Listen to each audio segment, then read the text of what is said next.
ஹல்லேலூயா, ஸ்தோத்திரம். கர்த்தர் நல்லவர். தயவு செய்து இல்லாத அமர்ந்து கொள்வோம். ஆமென். வாசித்த சங்கீதம் எவ்வளவு அருமையான சங்கீதம். ஆமென். ஹல்லேலூயா. கர்த்தர் என் மேய்ப்பராய் இருக்கிறார், நான் தாழ்ச்சி அடையேன். அவர் என்னை புல்லுள்ள இடங்களில் மேய்த்து அமர்ந்த தண்ணீர் அண்டையில் என்னை கொண்டு போய் விடுகிறார். ஆமென். அவர் என்னை கொண்டு போய் விடுகிறார். நானா போகிறதில்ல, நானா தேடி திரிகிறது அல்ல. ஆமென். எனக்கு எது பச்சையா தெரியுது, எனக்கு எது நல்லா இருக்கும்னு சொல்லி நானா தேடி தெரிகிறதல்ல. அவர் என்னை கொண்டு போய் என்ன செய்கிறாராம், விடுகிறார். ஆமாம். ஆபிரகாமும் லோத்தும் அவங்க கானான் தேசத்துக்கு வரும்பொழுது அவங்க ரெண்டு மேய்ப்பர்களுக்கு இடையும் என்ன செய்தது, வாக்குவாதம் உண்டானது. அப்போ ஆபிரகாம் லோத்தை கூப்பிட்டு சொல்கிறாரு, நாம் ரெண்டு பேரும் சகோதரர்கள், நம்ம என்ன செய்யக்கூடாது, சண்டை போடக்கூடாது. நீ வலது பக்கம் போனால் நான் இடது பக்கம் போகிறேன், நீ இடது பக்கம் போனால் நான் வலது பக்கம் போகிறேன். தேசம் உனக்கு முன்பதாக இருக்கிறது, நீ எதனாலும் நீ சூஸ் பண்ணிக்கோ அப்படின்னு சொல்லி சொல்கிறார். இந்த கால வேளையில் அந்த வசனத்தெல்லாம் நான் தியானித்ததுனால இந்த வசன வார்த்தைக்கு ஏற்றாப்புல வருது. ஆமென். கர்த்தர் நல்லவர். அப்போ லோத்து தன் கண்களை ஏறெடுத்து பார்க்கும் பொழுது, ஆமாம், சோதோம் குமோராவை பார்க்குறப்ப அது தேவனுடைய நகரம் போல, தேவனுடைய தோட்டத்தை போல இருந்தது அப்படின்னு சொல்லி சொல்லப்பட்டிருக்கிறது. ஆமென். ஹல்லேலூயா. அப்போ அது பசுமையாக அவனுக்கு ஆரோக்கியமாக இருந்ததுனால அவன் அதை பார்க்க அவன் போயிட்டான். ஆனால் அங்கே தான் அதிகமான பாவம் இருந்தது, தேவனுக்கு பிரியமில்லாத கிரியைகள் இருந்தது அப்படின்னு நம்ம பார்க்குறோம். இன்றைக்கும் நம்முடைய கண்களுக்கு தெரிகிறது என்னமோ பச்சையாக தெரியலாம், பார்க்குறதுக்கு ரொம்ப ஆசீர்வாதமாக இருக்கிற மாதிரி இருக்கலாம், ஆசீர்வாதமான மெசேஜஸை கேட்குற மாதிரி இருக்கலாம். ஆமென். ஹல்லேலூயா. ஆனால் அவைகளெல்லாம் நமக்குள்ளே கிரியை செய்கிறதா, நம்மை பண்படுத்துகிறதா, நம்மளை உருவாக்குகிறதா என்பதை நாம் சிந்தித்து பார்க்க வேண்டும். ஆமென். தேவனுக்கு பிரியமான இடத்துல தான் நம்ம நிற்கிறோமா அப்படிங்கிறது ரொம்ப மிக மிக முக்கியம். ஆமென். ஹல்லேலூயா. ஆமென். இந்த வசனத்தை வாசிக்கும் பொழுது ஆமென், அதை உணர்ந்து கொள்ள தேவன் எனக்கு உதவி செய்தார். ஆமென். அதை இன்னொரு தடவை நம்ம வாசிப்போம். அவர் என்னை புல்லுள்ள இடங்களில் மேய்த்து அமர்ந்த தண்ணீர் அண்டை என்னை கொண்டு போய் விடுகிறார். ஆமாம், அவர் தான் என்னை கொண்டு போய் விடுகிறார். அவர் கொண்டு போய் என்னை விட்டார்னா அந்த இடத்துல அவர் என் ஆத்துமாவை தேற்றி தம்முடைய நாமத்தின் நிமித்தம் என்னை நீதியின் பாதையில் நடத்துகிறார். அவர் என்னை நடத்தினார்னா பாவத்தின் பாதையில் என்னை நடத்த மாட்டார், துணிகரமான பாதையில் நடத்த மாட்டார். ஆமென். பொறாமையின் பாதையில் நடத்த மாட்டார், துஷ்டமான பாதையில் என்னை நடத்த மாட்டார். என்னை நடத்துகிறவர் நீதியின் பாதையில் என்னை நடத்துவார். ஆமென். நான் மரண இருளின் பள்ளத்தாக்கில் நடந்தாலும் பொல்லாப்புக்கு பயப்படேன். என்னை சுற்றி என்னதான் இருந்தாலும் நான் பொல்லாப்புக்கு என்ன செய்ய மாட்டேன், பயப்பட மாட்டேன். ஏன்னா தேவரீர் என்னோடு கூட இருக்கிறீர், உமது கோலும் உமது தடியும் என்னை தேற்றும். ஆமென். ஆமாம், ஆண்டவர் என்னை தேற்றுவார். அப்படி தேற்றும் பொழுது இந்த 5வது வசனம் அருமையாய் சொல்லுகிறது, அப்பொழுது என் சத்துருக்களுக்கு முன்பதாக நீர் எனக்கு ஒரு பந்தியை ஆயத்தப்படுத்தி என் தலையை எண்ணெயால் அபிஷேகம் பண்ணுகிறீர், என் பாத்திரம் நிரம்பி வழிகிறது. ஆமென். ஹல்லேலூயா. நான் உம்முடைய நீதியில் நான் நடக்கும் பொழுது, ஆமென், ஹல்லேலூயா, என் கண் காண்டதின்படி நான் நடக்காம நீர் என்னை நடத்தினதின்படி நான் நடக்கும் பொழுது என் சத்துருக்களுக்கு முன்பதாக எனக்கு ஒரு பந்தியை ஆயத்தப்படுத்துவேன். ஆமென். ஹல்லேலூயா. என் தலையை நீங்கள் எண்ணெயால் அபிஷேகம் பண்ணுவீங்க, என் பாத்திரம் நிரம்பி வழியும், என் ஜீவனுள்ள நாளெல்லாம் நன்மையும் கிருபையும் என்னை தொடர். ஆமென். ஹல்லேலூயா. எவ்வளவு அருமையான சங்கீதம். ஆமென். ஹல்லேலூயா. அதனால் நாம் கர்த்தருக்கு பிரியமாய் நாம் நடந்தால் தேவன் நம்மோடு கூட இருப்பார் என்று இந்த வேத வசனத்தின்படி கர்த்தர் இதை நமக்கு உறுதிப்படுத்தி இருக்கிறார். ஆமென். ஹல்லேலூயா. ஸ்தோத்திரம். இந்த மாதம் தேவன் நமக்கு கொடுத்த வாக்குத்தத்த வசனமும் அதுதான். ஆமென். எத்தனை பேருக்கு பார்த்தீங்க, எத்தனை பேருக்கு தெரியும் இந்த மாதம் வாக்குத்தத்த வசனம்? ஹல்லேலூயா. எத்தனை பேருக்கு தெரியுமா? யாருக்காவது? காலையில் யாரும் பார்த்துருந்தா தெரிஞ்சிருக்கும். ஆமென். ஹல்லேலூயா. ஸ்தோத்திரம். இந்த மாதம் தேவன் நமக்கு கொடுத்த வாக்குத்தத்த வசனம் மீகா 2ஆம் அதிகாரம் 13வது வசனம், கடைசி வசனம். தடைகளை நீக்கி போடுகிறவர் அவர்களுக்கு முன்பாக நடந்து போகிறார். அவர்கள் தடைகளை நீக்கி வாசலால் உட்பிரவேசித்து கடந்து போவார்கள். அவர்கள் ராஜா அவர்களுக்கு முன்பாக போவார். கர்த்தர் அவர்கள் முன்னணியில் நடந்து போவார் என்று ஆண்டவர் நமக்கு வாக்கு கொடுக்கிறார். ஆமென், ஹல்லேலூயா, ஸ்தோத்திரம். தடைகளை நீக்கி போடுகிறவர். ஆமென். இந்த வருஷம் தேவன் நமக்கு கொடுத்த வாக்குத்தத்த வசனம் 1 சாமுவேல் 26:25. ஆமென். நீ ஆசீர்வதிக்கப்பட்டவன், நீ பெரிய காரியங்களை செய்வாய், மென்மேலும் பலப்படுவாய் என்பதாய் தேவன் நமக்கு வாக்கு கொடுத்தார். நீ ஆசீர்வதிக்கப்பட்டவன், நீ பெரிய காரியங்களை செய்வாய், நீ மென்மேலும் பலப்படுவாய், உன்னை ஆசீர்வதிப்பதே எனக்கு பிரியம் என்று கர்த்தர் நமக்கு வாக்கு கொடுத்தார். ஆமென். அதை குறித்து கடந்த மாதத்துல எல்லாம் தியானிக்க தேவன் உதவி செய்தார். அந்த ஆசீர்வதிப்பேன், நீ ஆசீர்வதிக்கப்பட்டவன், அந்த ஆசீர்வாதத்தை உறுதிப்படுத்தும்படியாய் தேவன் இன்றைக்கு இந்த மாதத்தில் இந்த வாக்குத்தத்த வசனத்தை தேவன் நமக்கு கொடுக்கிறார்.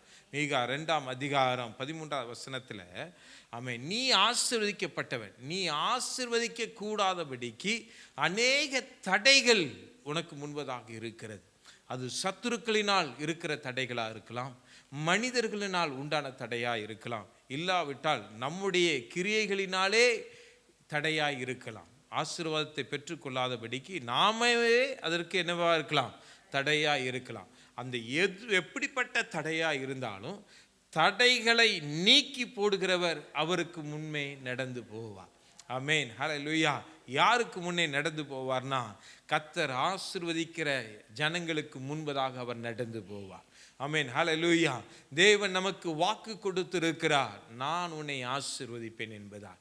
நீ ஆசீர்வாதமாய் இருப்பாய், நீ ஆசீர்வாதமாய் இருப்பாய் என்றால் நீ ஆசீர்வதிக்கப்படணும், நீ ஆசீர்வாதமாய் இருக்கணும். அதுக்கு எவ்வளோ தடைகள் இருக்கலாம். இதுவரைக்கும் நம்ம ஃபேஸ் பண்ணியிருக்கலாம். ஆமென், ஹல்லேலூயா. ஆமென். நம்ம ஆசீர்வதிக்க கூடாதபடிக்கு, நம்ம பெரிய காரியங்களை செய்யாதபடிக்கு, நாம் பலப்படக்கூடாதபடிக்கு அநேக தடைகள் நமக்கு இருக்கிறது. அந்த தடைகளை நீக்குவேன் என்று இந்த மாதம் தேவன் வாக்கு கொடுக்கிறார். ஆமென், ஹல்லேலூயா, ஆமென், ஹல்லேலூயா. தடைகளை நீக்கி போடுகிறவர் அவர்களுக்கு முன்பாக நடந்து போகிறார். அவர்கள் தடைகளை நீக்கி வாசலால் உட்பிரவேசித்து கடந்து போவார். ஆமென். ஆமா, நமக்கு முன்பதாக இருக்கிற வாசல்களை அநேகர் அடைத்து போட்டு அதை தடையை உண்டாக்குறாங்க. நமக்கு ஆண்டவர் கொடுத்த வாசல் வழியா நம்ம பிரவேசிக்க கூடாதபடிக்கு எத்தனையோ வாசல்கள் இதுவரைக்கும் மூடப்பட்டு இருந்திருக்கலாம். ஆனா இன்றைக்கு ஆண்டவர் தீர்க்க தரிசனமாய் சபையை பார்த்து சொல்கிறார், அவர்கள் வாசலின் வழியாய் உட்பிரவேசிப்பார்கள். ஆமென், ஹல்லேலூயா. நீங்க உட்பிரவேசிப்பீங்க. ஏன்னா தடைகளை தகர்த்து போடுகிற நான் உங்களுக்கு முன்பதாக நடந்து போகிறேன். ஆமென், ஹல்லேலூயா. முதலாவது, நான் உனக்கு முன்பதாக நடந்து போகிறேன். உனக்கு முன்பதாக நான் திறந்து வைத்த வாசலை எவன் பூட்டினானோ அதெல்லாம் நான் திறந்து வைத்து நான் என்ன செய்கிறேன், உனக்கு முன்பதாக நான் நடந்து போகிறேன். நான் திறந்து வைத்ததை இனி யாராலும் பூட்ட முடியாது என்று கர்த்தர் சொல்லுகிறார். ஆமென், ஹல்லேலூயா. நான் உனக்கு முன்பதாக ஒரு வாசலை திறந்து வைத்திருக்கிறேன், ஒருவனும் அதை பூட்ட மாட்டான். ஆமென், ஹல்லேலூயா. ஒருவனும் அதை என்ன செய்ய மாட்டான், பூட்ட மாட்டான். ஏன்னா ராஜா நான் அவர்களுக்கு முன்பாக என்ன செய்வேன், கடந்து போவேன். ஆமென், ஹல்லேலூயா. ராஜாவாகிய நான் அவர்களுக்கு முன்பதாக கடந்து போவேன் என்று கர்த்தர் வாக்கு கொடுக்கிறார். ஆமென். எத்தனை பேர் விசுவாசிக்கிறீங்க? இந்த மாதத்தில் தேவன் என்னுடைய வாழ்க்கையில் இருக்கிற எல்லா தடைகளையும் தேவன் எடுத்து போடுவான். ஆமென், ஹல்லேலூயா. எல்லா தடைகள், நம்முடைய சிந்தனையில் எதெல்லாம் தடையா நமக்கு தோன்றுகிறதோ, நம்ம ஜெபிக்கிற நேரத்தில் ஆண்டவரே இந்தந்த இடத்துலலாம் எனக்கு ஒரு அற்புதம் செய்யுங்க அப்படின்னு சொல்லி நம்ம எந்தெந்த இடத்துலாம் நம்ம சொல்லி ஜெபிக்கிறோமோ அந்தந்த இடத்துல தேவன் இந்த மாதத்தில் ஒரு பெரிய அற்புதத்தை பார்க்க தேவன் நமக்கு உதவி செய்வார். ஆமென், ஹல்லேலூயா. நம்ம அநேக நாட்களுக்காக, சில காரியங்களுக்காக அநேக நாட்களாய் நாம் காத்து இருக்கலாம். ஆமென், ஹல்லேலூயா. ஆமாம், நாம் பெற்றுக்கொள்ள கூடாதபடிக்கு ஏதோ ஒரு காரியம் நமக்கு தடையாக இருக்கலாம், ஏதோ ஒரு நபர் நமக்கு தடையாக இருக்கலாம், ஏதோ ஒரு கிரியை நமக்கு தடையாக இருக்கலாம். ஆனால் இந்த மாதம் என் ஆண்டவர் வாக்கு கொடுக்கிறார், தடைகளை நீக்கி போடுகிறவர் உனக்கு முன்பதாக கடந்து போவார். ஆமென், ஹல்லேலூயா. தடைகளை நீக்கி போடுகிறவர் நமக்கு முன்பதாக அவர் கடந்து போவார். ஆமென், ஹல்லேலூயா. வேத வசனத்தில் இந்த வார்த்தையில் உங்கள் விரல்களை வைத்து கொள்ளுங்க. ஆமென், ஹல்லேலூயா. நம்ம எப்பவும் செய்கிறது போல தான், எப்பவும் செய்கிறது போல நம்ம செய்யணும். செஞ்சோன்னா இந்த மாதத்தில் ஒரு அற்புதத்தை நம்ம பார்க்க முடியாது. ஆமென், ஹல்லேலூயா. எப்பவும் செய்கிறது போல, எப்போதும் ஜெபிக்கிறது போல நம்ம ஜெபிச்சோன்னா இந்த மாதத்தில் ஒரு அற்புதத்தை பார்க்க முடியாது. விசுவாசம் உள்ளவர்களாய் நீங்கள் ஜெபத்தில் எவைகளை கேட்கிறீர்களோ அவைகளை நீங்கள் என்ன செய்வீங்க? பெற்றுக்கொள்வீர்கள். ஆமென். ஆமாம், விசுவாசத்தோடு இந்த வார்த்தை தேவன் எனக்கு கொடுத்தது. ஆமென், ஹல்லேலூயா. என் குடும்பத்துக்கு கொடுத்தது, என் ஆவிக்குரிய வாழ்க்கைக்கு கொடுத்தது, என் பிள்ளைகளுக்கு கொடுத்தது அப்படின்னு சொல்லி அதை விசுவாசித்தவர்களாய் அந்த வேத வசனத்தில் நம்முடைய கரங்களை வைத்து நாம் ஜெபிப்போமானால் தேவன் இன்றைக்கு ஒரு அற்புதத்தை நமக்கு செய்ய அவர் காத்திருக்கிறார். ஆமென், ஹல்லேலூயா. இந்த மாதத்தில் அநேக தடைகள் நீங்குகிறதை நாம் காண்போம். இந்த மாதத்தினுடைய முடிவில் தேவனுக்கு மகிமையாய் இந்த இடத்துல நம்ம எழும்பி சாட்சி சொல்லுவோம். தேவன் என் தடைகளை எல்லாவற்றையும் மாற்றி போட்டார். ஆமென், ஹல்லேலூயா, ஹல்லேலூயா. நம்முடைய தடைகளை எல்லாவற்றையும் தேவன் மாற்றி போட்டார் என்று சாட்சி சொல்ல தேவன் நமக்கு உதவி செய்வாராக. அந்த விசுவாசத்தோடு நம் கரங்களை வைத்து, அன்புள்ள ஆண்டவரே, இந்த வார்த்தைகளுக்காக நாங்கள் நன்றி செலுத்துகிறோம் அப்பா. இது நீங்கள் எனக்கு கொடுத்தது ஆண்டவரே, நீங்கள் என் குடும்பத்துக்கு கொடுத்ததுப்பா, நீங்கள் என் பிள்ளைகளுக்கு கொடுத்ததுப்பா. இந்த வார்த்தை ஆண்டவரே நீங்கள் என் சபைக்கு கொடுத்தது ஆண்டவரே. இந்த வார்த்தை ஆண்டவரே என் ஜனங்களுக்கு நீங்கள் கொடுத்ததுப்பா. இந்த வார்த்தைக்காக நாங்கள் உமக்கு நன்றி செலுத்துகிறேன். ஆண்டவரே நீ ஆசீர்வாதமாய் இருப்பாய், நீ பெரிய காரியங்களை செய்வாய், மென்மேலும் பலப்படுவாய் என்ற வார்த்தை உறுதிப்படும்படியாய் ஆண்டவரே உமக்கு ஸ்தோத்திரம். அந்த வார்த்தையை நிறைவேற்றும்படியாய், அந்த வார்த்தைக்கு எதிராய் அந்த வார்த்தை நிலை பெறாமல் போவதற்கு எதெல்லாம் தடையா இருக்கிறதோ அந்த தடைகளை எல்லாவற்றையும் தேவன் இப்பொழுது எங்களை விட்டு நீர் அகற்றுகிற தயவுக்காக நாங்கள் உமக்கு நன்றி என்று சொல்லுகிறோம் ராஜா. நாங்கள் உமக்கு நன்றி என்று சொல்லுகிறோம். இந்த வார்த்தை ஒவ்வொருடைய வாழ்க்கையிலும் கிரியை செய்வதாக, இந்த வார்த்தை ஒவ்வொருத்தருடைய குடும்பத்திலும் கிரியை செய்வதாக, இந்த வார்த்தை ஒவ்வொருடைய சபையிலும் கிரியை செய்வதாக. என்னென்ன காரியத்துக்காக காத்து இருக்கிறார்களோ ஆண்டவரே, எந்தெந்த காரியத்துக்காக எந்தெந்த காரியம் தடையா இருக்கிறதோ அந்த தடைகள் எல்லாம் இயேசு என்கிற நாமத்தினாலே அவைகள் உடைக்கப்படுகிற தயவுக்காக நன்றி செலுத்துகிறேன். தடைகளை உடைக்கிற என் இயேசு அவர்களுக்கு எங்களுக்கு முன்பதாக நடந்து போகிற தயவுக்காக உமக்கு ஸ்தோத்திர ராஜா. ஜெய கிறிஸ்து, ஜெயமாய் எங்களுக்கு முன்பதாக நீங்க நடந்து போகிறீங்க. அதற்காக நாங்கள் உமக்கு நன்றி செலுத்துகிறோம். இந்த மாதத்தில் எங்கள் தடைகள் எல்லாம் நீக்கி எங்களுக்கு நீங்க ஒரு ஜெயத்தை தருகிற தயவுக்காக ஸ்தோத்திரம். நாங்கள் வாசித்த 23ஆம் சங்கீதம் 5வது வசனத்தின்படி ஆண்டவரே, எங்களுடைய தடைகளை எல்லாவற்றையும் நீக்கி எங்களை விட்டு நீக்கி என் சத்துருக்களுக்கு முன்பதாக எனக்கு ஒரு பந்தியை ஆயத்தப்படுத்துவீங்க. என் தலை எண்ணெயால் அபிஷேகம் பண்ணுவீங்க. என் பாத்திரம் நிரம்பி வழியும், எங்கள் பாத்திரம் நிரம்பி வழியும், எங்கள் பாத்திரம் நிரம்பி வழியும். ஆமென். தடைகள் எல்லாம் நீக்கப்படுகிற தயவுக்காக ஸ்தோத்திரம். தடைகளை கொண்டு வந்த சத்துரு வெட்கப்படுகிற தயவுக்காக ஸ்தோத்திரம்.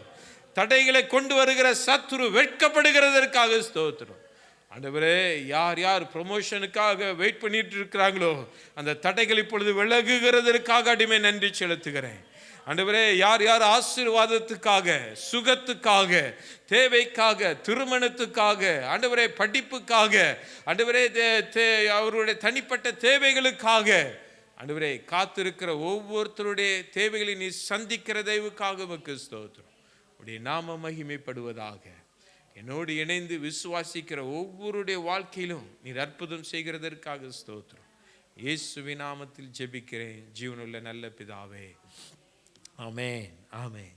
இந்த வார்த்தையின்படியே தேவன் நம்மை ஆசீர்வதிப்பார். ஆமென், ஹல்லேலூயா. அவருக்கு நம்மை ஆசீர்வதிப்பதே பிரியம். ஆமென். நம்மளை ஆசீர்வதிக்கிறதற்கு தேவன் எந்த காரியத்தை செய்கிறதற்கு அவர் ஆயத்தம் உள்ளவராக இருக்கிறார். ஆமென், ஹல்லேலூயா, ஆமென், ஸ்தோத்திரம். அவர் நம்மளை தெரிந்து கொண்டது எதற்காக அப்படின்னா, ஆசீர்வாதமாக நம்ம இருக்கிறதுக்காக தான். ஆமென்.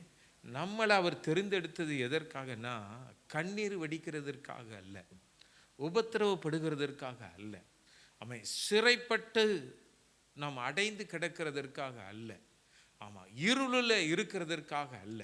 ஆமென். என் தேவன் இந்த உலகத்துக்கு கடந்து வந்ததே இருளில் இருக்கிற ஜனங்கள் பெரிய வெளிச்சத்தை பார்க்கும்படியா, சிறைப்பட்டு போன ஜனங்கள் விடுவிக்கப்படும்படியா, ஆமென், ஹல்லேலூயா, அவர்களுக்கு ஒரு ரட்சிப்பை கொடுக்கும்படியாய், ஒரு சமாதானத்தை கொடுக்கும்படியாய், ஆசீர்வாதத்தை கொடுக்கும்படியாய் தான் இந்த கிறிஸ்து இயேசு உலகத்துக்கு கடந்து வந்தார். ஆமென், ஹல்லேலூயா. அப்போ நம்மை தெரிந்து கொண்டது எதற்காகனா, நம்மை ஆசீர்வதிப்பதற்காக. ஆபிரகாமை தேவன் தெரிந்து கொண்டார். ஆபிரகாமை கர்த்தர் தெரிந்து கொண்டார். ஆபிரகாமை தெரிந்து கொண்டது எதற்காக அப்படின்னா, அவனை ஆசீர்வதிக்கணும், அவனை ஆசீர்வதிக்கணும். ஆமென், ஹல்லேலூயா. அவன் ஒரு கல்தேயருடைய தேசத்தில், ஊர் என்கிற கல்தேயருடைய தேசத்தில் விக்கிரக ஆராதனையில் அவன் ஒரு பிடியில் அவன் என்ன செய்தான், இருந்தான். ஆமென். அவனை அந்த பிடியிலிருந்து அவனை விடுதலையாக்க வேண்டும் என்பது தான் தேவனுடைய சித்தம். ஆமென், ஹல்லேலூயா. அவனை விடுவிச்சு அவனை கூப்பிடுறப்பவே ஆண்டவர் சொல்கிறாரு, அந்த அதிகாரத்தை நம்ம எடுத்துக்கொள்வோம்னா, ஆதியாகமம் 12வது அதிகாரத்தை எடுத்துக்கொள்வோம்னா, ஆண்டவர் முதலாவது அவனை பார்த்து சொல்கிறாரு, கர்த்தர் ஆபிரகாமை நோக்கி, நீ உன் தேசத்தையும் உன் இனத்தையும் உன் தகப்பனுடைய வீட்டையும் விட்டு புறப்பட்டு நான் காண்பிக்கும் தேசத்துக்கு ஓ, நான் உன்னை பெரிய ஜாதியாக்கி உன்னை ஆசீர்வதித்து உன் பேரை பெருமைப்படுத்துவேன், நீ ஆசீர்வாதமாய் இருப்பாய். ஆமென், ஹல்லேலூயா. ஆமென். நீ ஆசீர்வாதமாய் இருப்பாய். நான் உன்னை பெரிய ஜாதியாக்கணும். நீ ஒரு தனி மனிதனாய், தனி குடும்பமாய், நீ அப்படியே ஊர் என்கிற கல்தேயர் தேசத்திலே இருந்து விடக்கூடாது. ஆமென், ஹல்லேலூயா. நான் உன்னை ஒரு பெரிய ஜாதியாய் நான் உன்னை மாற்றணும். உன்னிலிருந்து ஜாதிகள் எழும்பணும். அதுதான் தேவனுடைய திட்டம், அதுதான் தேவனுடைய ஆசீர்வாதம். ஆமென், ஹல்லேலூயா. நான் உன்னை ஆசீர்வதித்து உன்னை நான் இன்னும் பெருமைப்படுத்தணும். ஆமென், ஹல்லேலூயா. நீ கல்தேயருடைய தேசத்திலிருந்தே உன்னை நான் பெருமைப்படுத்த முடியாது. ஆமென், ஹல்லேலூயா. நான் உன்னை பெருமைப்படுத்தணும். ஆமென், ஹல்லேலூயா. நீ அநேகருக்கு ஆசீர்வாதமாக இருக்கணும். 3 காரியத்தை அந்த அவருடைய அழைப்பிலே ஆண்டவர் கொடுக்கிறார். 1, நான் உன்னை என்ன செய்யணும், ஆசீர்வதிக்கணும். நீ பெரிய ஜாதி உள்ளவனா நீ மாறணும். ஆமென், ஹல்லேலூயா, ஸ்தோத்திரம். 2வது, அந்த ஆசீர்வாதத்தினால நான் உன்னை என்ன செய்யணும், பெருமைப்படுத்தணும். ஆமென், ஹல்லேலூயா, பெருமைப்படுத்தணும். 3வது, நீ உன்னை ஆசீர்வதிக்கிறவனை நான் என்ன செய்வேன், ஆசீர்வதிப்பேன். உன் நிமித்தம் மற்றவர்கள் ஆசீர்வதிக்கப்படணும். ஆமென், ஹல்லேலூயா. முதலாவது, நான் உன்னை ஆசீர்வதிப்பேன். ஆமென். அந்த ஆசீர்வாதத்தின் நிமித்தம் நான் உன்னை பெருமைப்படுத்துவேன், உன்னை என்ன செய்வேன், உயர்த்தி வைப்பேன். அது நிமித்தம் நீ அநேகருக்கு நீ ஆசீர்வாதமாக நீ என்ன செய்யணும், மாறணும். ஆமென், ஹல்லேலூயா.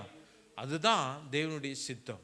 இன்றைக்கும் நம்ம இந்த சபையில் தேவன் நம்மளை கொண்டு வந்து வைத்திருப்பதனுடைய காரணம் அதுதான். அதுதான் ஆண்டவர் தீர்க்க தரிசனமாய் தேவன் நமக்கு சொன்னார், நீ ஆசீர்வதிக்கப்பட்டவன், நீ பெரிய காரியங்களை செய்வாய், நீ மென்மேலும் பலப்படுவாய். 3 காரியத்தை தேவன் இந்த சபை குறித்து அவர் திட்டம் பண்ணி இருக்கிறார். இந்த வருஷத்தில் மாத்திரமல்ல, இனி வரும் நாட்களிலும் இந்த வாக்குத்தத்தம் நம்மளுடைய சிரசில் அது நிறைவேறும். ஆமென், ஹல்லேலூயா. நாம் ஆசீர்வாதமாய் நம்ம என்ன செய்யணும், இருக்கணும், ஆசீர்வாதமாக இருக்கணும், பெரிய காரியங்களை செய்யணும், நம்ம மென்மேலும் பலப்படணும். ஆமாம், நம்ம ஆசீர்வாதமாக இருக்கணும்னா நமக்கு முன்பதாக நம்ம ஆசீர்வாதமாக இல்லாதபடிக்கு, நாம் பெரிய காரியங்களை செய்யக்கூடாதபடிக்கு அநேக தடைகள் இருக்கிறதே நம்மளால் உணர முடிகிறது. ஆமென், ஹல்லேலூயா. சில இடத்துல நம்ம நினச்சதெல்லாம் நம்ம செஞ்சிட்டோன்னு வச்சுக்கோங்களேன், மனசுக்குள்ள ஒரு எண்ணம் வந்துடும், நம்மளே கடவுள்னு. நம்மளே கடவுள். கடவுள் நம்ம கடவுளை தேட மாட்டோம். நம்ம கடவுளை நம்ம என்ன செய்ய மாட்டோம், தேட மாட்டோம். ஏன் இந்த தடைகள் வருது அப்படின்னா, இந்த தடைகள் வர்றப்ப தடைகளை நீக்க வல்லமை உள்ளவரை நோக்கி பார்க்கிறதுக்கு தான் அந்த தடைகளை ஆண்டவர் கொடுக்குறார். ஆமென், ஹல்லேலூயா. ஆமாம், அதெல்லாம் எல்லாம் லகுவாக இருந்துச்சுன்னா நமக்கு மேட்டிமை, பெருமை வந்துடும், பெருமை உள்ளவனுக்கு தேவன் என்ன செய்திருக்கிறார்? எதிர்த்து நிற்கிறார். இந்த லூசிஃபர் கீழே விழுந்ததுக்கு காரணமே என்னதான் காரணம்? அவனுக்குள்ள கிரியை செய்த கிரியே. லூசிஃபருடைய ஆவி நமக்குள்ள கிரியை செய்துங்க என்பது தெளிவான அர்த்தம். ஆமென், ஹல்லேலூயா. அப்போ தடைகள் நமக்கு வரும், ஆனால் அந்த தடைகளை ஜெயிக்கிறவர் நம்மோடு கூட இருக்கணும். நம்ம ஆசீர்வதிக்கப்படணும். ஆமென். ஆபிரகாமை நீங்கள் பார்த்தீங்கன்னா அவன் ஆசீர்வதிக்கப்படுகிறதற்கு முன்பதாக அவனுக்குள்ள 2 விதமான ஆசீர்வாதத்தை தேவன் வைத்தார். உலக பிரகாரமான ஆசீர்வாதம், எழுத்தின் பிரகாரமான ஆசீர்வாதம், ஆவிக்குரிய பிரகாரமான ஆசீர்வாதம். 2 வகையான ஆசீர்வாதத்தை ஆண்டவர் என்ன செய்கிறாரு? வைக்கிறார். உலகத்தில் நம்ம எப்படிப்பட்டவர்களாக இருக்கோங்கிறது நமக்கு முக்கியம் இல்லை. ஆமென், ஹல்லேலூயா. ஆனால் ஆவிக்குரிய ஆசீர்வாதம் நமக்கு என்ன செய்யணும்? வேணும். ஆமென், ஹல்லேலூயா. இந்த ஆபிரகாமுக்கு அவன் ஆண்டவர் கொடுத்த 2 வாக்கு தத்தத்தையும் அவன் சுதந்திரிக்க அவன் தகுதியுள்ளவனாய் அவன் என்ன செய்தான்? மாறினான். ஆமென், ஹல்லேலூயா. ஆனால் அந்த ஆசீர்வாதத்தை அவன் பெற்றுக்கொள்வதற்கு முன்பதாக அவனுடைய வாழ்க்கையில அநேக தடைகள் இருந்தது. இன்றைக்கு நம்முடைய வாழ்க்கையிலும் அநேக தடைகள் இருக்கிறது. இப்போ அந்த தடைகள் எல்லாம் நம்ம ஆபிரகாமுடைய வாழ்க்கையிலிருந்து நம்ம தியானிக்க போகிறோம். இந்த வார்த்தையை ஏற்றுக்கொள்கிறது என்பது கொஞ்சம் கடினம்தான். ஆனால் உண்மையாகவே ஆசீர்வாதத்தை பெற்றுக்கொள்ள விருப்பப்படுகிறவர்கள், பெற்றுக்கொள்ள வாஞ்சிக்கிறவர்கள் இந்த வார்த்தையை செய்வாங்க, ஏற்றுக்கொள்வார்கள். ஆமென், ஹல்லேலூயா, ஸ்தோத்திரம். ஆமாம், மத்தேயு 19ஆம் அதிகாரம் 11ஆவது வசனத்தில் ஆண்டவர் சொல்கிறாரு, அதற்கு அவர், வரம் பெற்றவர்களை தவிர மற்றவர்கள் இந்த வசனத்தை ஏற்றுக்கொள்ள மாட்டார்கள். வரம், இந்த வார்த்தையை ஏற்றுக்கொள்கிறதற்கு வரம் வேணும், தேவ கிருபை வேணும், தேவ தயவு வேணும். ஆமென். நம்மளுடைய இருதயம் நல்ல நிலமாய் இருந்தால்தான் இந்த வார்த்தையை நம்மளால் ஏற்றுக்கொள்ள முடியும், இந்த ஆசீர்வாதத்தை சுதந்திரிக்க முடியும். ஆமென், ஹல்லேலூயா. அப்போ அதற்கு ஏற்ற தகுதி நம்மளிடத்தில் இல்லைன்னா, தேவ கிருபை நம்மளிடத்தில் இல்லைன்னா இந்த வார்த்தையை நம்மளால் ஏற்றுக்கொள்ள முடியாது. அது வழியருகே விதைக்கப்பட்டதாய், முட்களின் நடுவிலே விதைக்கப்பட்டதாய், பாறைகளில் விதைக்கப்பட்ட ஒரு விதையை போல அது என்ன செய்யும்? அது பலன் கொடுக்காமல் வீணாய் போகும். ஆமென். அப்போ இந்த வார்த்தையை நமக்குரியது என்று நாம் ஏற்றுக்கொள்வோமானால், ஆமென், தேவன் நம்மை ஆசீர்வதிப்பதற்கு, நம்முடைய தடைகளை நீக்குவதற்கு அவர் உண்மை உள்ளவராய் இருக்கிறார். ஆமென், ஹல்லேலூயா, ஸ்தோத்திரம். சரி, இப்போ ஆண்டவர் ஆபிரகாமுடைய வாழ்க்கையில் ஆண்டவர் ஆபிரகாமா ஆசீர்வதிக்கணும்னு சொல்லி ஆண்டவர் தெரிந்து கொண்டார்னு நான் சொன்னேன். அவனை தெரிந்து கொண்டும் பொழுது அவனுக்குள்ள அநேக தடைகள் இருந்தது. ஆண்டவர் நினைச்சிருந்தா ஊர் என்கிற கல்தேய தேசத்திலே அவனை வைத்து ஆசீர்வதித்திருக்க முடியுமா? முடியாதா? முடியும். ஆமென். அவர் சர்வ வல்லமை உள்ள தேவன். எந்த இடத்தையும் அவரால் பரிசுத்தப்படுத்தி அவரால் என்ன செய்ய முடியும்? கிரியை செய்ய முடியும். ஆனால் தேவன் சில இடங்களிலே தேவன் செய்ய நினைக்கிற காரியத்துக்கு நாம் விட்டு கொடுக்கிறவர்களாய் நாம் மாறாத பட்சத்தில் தேவனுடைய ஆசீர்வாதத்தை நம்மளால் என்ன செய்ய முடியாது? பெற்றுக்கொள்ள முடியாது. ஆமென், ஹல்லேலூயா. அப்போ தேவனுடைய ஆசீர்வாதத்தை பெற்றுக்கொள்ளணும்னா தேவ சத்தத்துக்கு நம்ம என்ன செய்யணும்? கீழ்ப்படியணும். ஆபிரகாமை தேவன் அழைத்த பொழுது அந்த சத்தத்துக்கு ஆபிரகாம் கீழ்ப்படிந்தான். அவன் கீழ்ப்படிந்தான். கீழ்ப்படியலைன்னா அந்த ஆசீர்வாதத்தை நம்ம எல்லாரும் என்ன செய்ய முடியாது? பெற்றுக்கொள்ள முடியாது. அவன் இது யாருடைய சத்தமோ, இது பிரம்மையோ அப்படின்னு நினச்சிருந்தான்னா அவன் அந்த ஆசீர்வாதத்துக்கு சுதந்திரவாளியாக என்ன செஞ்சிருக்க முடியாது? மாறி இருக்க முடியாது. தன்னை அழைத்தவர் உண்மை உள்ளவர் என்று அவன் விசுவாசித்தான்.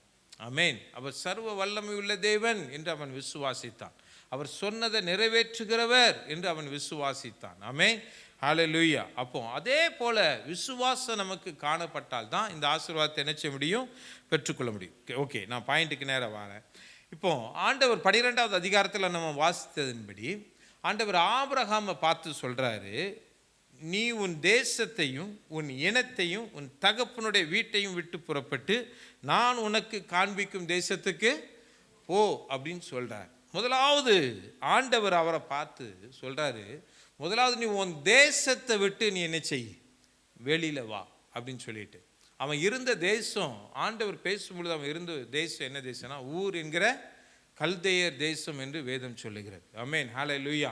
அந்த ஊர் என்கிற கல்தேயர் தேசத்தை விட்டு வெளியில வா. ஏன்னா நான் உன்னை ஆசீர்வதிக்க நினைக்கிறேன், அந்த ஆசீர்வாதத்துக்கு அந்த ஊர் தடையா இருக்கிறது. இன்றைக்கு நம்மளை தேவன் ஆசீர்வதிக்க ஆண்டவர் விருப்பப்படுகிறார்.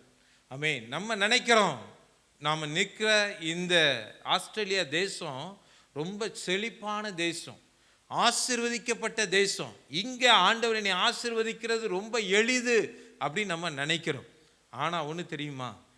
ஆமாம், இந்த தேசம் எவ்வளோ ஆசீர்வதிக்கப்பட்ட தேசமோ அதே போல் சபிக்கப்பட்ட தேசமும் கூட. ஏன்னா தேவனுக்கு பிரியமில்லாத அநேக பாவமான கிரியைகள், சோதம் குமாரை விட மோசமான பாவங்கள் இங்கே என்ன செய்து நடந்து கொண்டு இருக்கிறது. ஆமென், ஹல்லேலூயா. அப்போ அந்த இடத்துல இருந்து நம்ம தப்பி பிழைத்தாதான் நம்மளுடைய ஆசீர்வாதத்தை நம்ம சுதந்திரிக்க முடியும். சோதம் குமாருக்குள்ளே இருந்துக்கிட்டு நம்மளை ஆசீர்வதிக்கணும்னா அது சரியான காரியமாக இருக்காது. ஆமென். ஓகே, இப்போ ஆபிரகாம ஊர் என்கிற கல்தேயர் தேசத்தை விட்டு நீ என்னச்சி முதல்ல வெளியில வா. ஊர் என்றால் என்ன அப்படின்னு சொன்னா, ஊர்னா அதுக்கு பைபிள் ஸ்காலர் மீனிங் கொடுக்குறாங்க, எரிபந்தம், ஜுவாலை அப்படின்னு சொல்லி சொல்றாங்க. எந்த காரியத்தையும் எரித்து விடும், நாசமாக்கி விடும். அப்படின்னா ஆண்டவர் இந்த மனுஷனை ஆபிரகாம ஆசீர்வதிக்கணும்னு நினைக்கிறப்ப இந்த ஆசீர்வாதம்லாம், ஆண்டவர் கொடுக்குற ஆசீர்வாதம்லாம் பஸ்பமாக போயிடும். ஆண்டவர் ஜனங்களை ஆசீர்வதிக்கணும்னு நினைக்கிறாரு, ஆனால் அநேகர் அந்த ஆசீர்வாதத்தை சுதந்திரிக்க முடியாமல் போகிறதுக்கு காரணம் என்னென்னா, பிசாசுனுடைய கிரியை அந்த ஆசீர்வாதத்தை என்ன செஞ்சிடும், சில இடத்துல அழித்து போட்டுரும். ஆமென், ஹல்லேலூயா. ஜுவாலை, எரிகிற ஜுவாலை அப்படின்னு சொல்கிறாங்க. அதுக்கு பதிலாக இன்னொரு ஒரு காரியத்தை சொல்கிறாங்க, பாம்பின் பொந்து, அதாவது பாம்பு இருக்கிற குழி அப்படின்னு சொல்லி சொல்கிறாங்க. ஓகே, பாம்பு இருக்கிற மறைவிடம். ஓகேவா? ஆமாம், இது சர்ப்பம் வஞ்சிக்கிறது, வஞ்சனை உள்ளது. ஆமென், ஹல்லேலூயா. ஆமாம், அதுக்குள்ள கசப்பான வேறு இருக்கு. அப்போ அந்த மாதிரி இடத்துல இருந்து நம்ம என்ன செய்ய முடியாது, ஆசீர்வதிக்கப்பட முடியாது. அப்போ ஆபிரகாம் ஆசீர்வதிக்கப்பட வேண்டுமானால் ஊர் என்கிற கல்தேயர் தேசத்தை விட்டு அவன் என்ன செய்யணும், வெளியில வரணும். ஆமென், ஹல்லேலூயா. பிசாசின் கிரியை நிறைந்த இடம்தான் ஊர். அதுதான் அந்த கிரியை தான் என்ன செய்யும், தேவனுடைய ஆசீர்வாதத்தை அழித்து போட்டுரும். ஏன் அப்படி நான் சொன்னேன் அப்படின்னு சொன்னால், பிசாசு தேவனுடைய ஆசீர்வாதத்தை இழந்தவன், அவன் தேவனோடு கூட மகிமையில் இருந்தவன். அந்த மகிமை அவனை விட்டு எடுபட்டது போனதுனால எனக்கு கிடைக்காத மகிமை வேற யாருக்கும் கிடைக்க கூடாதுன்னு தந்திரமாக அவன் என்ன செய்கிறான், கிரியை செய்கிறான். அப்போ வருகிற காரியங்கள் எல்லாம் கெடுத்து போடணும், அழித்து போடுறதுக்கு தான் அவன் உலகத்துக்கு வந்ததே. அதுதான் ஆண்டவர் சொல்றாரு.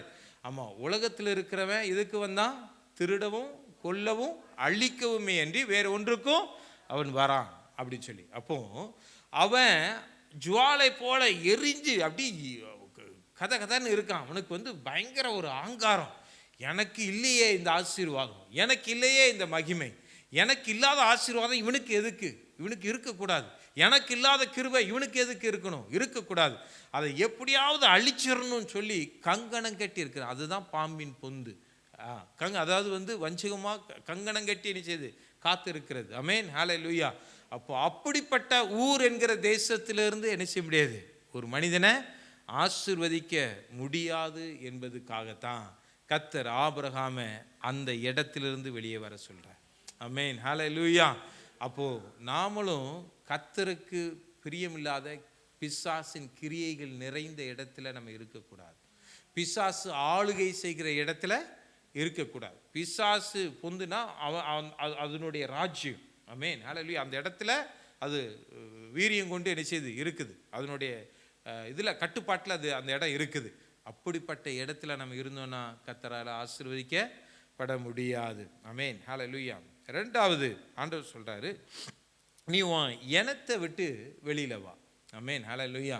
முதலாவது ஊர் என்கிற தேசத்தை விட்டு வெளியில வா.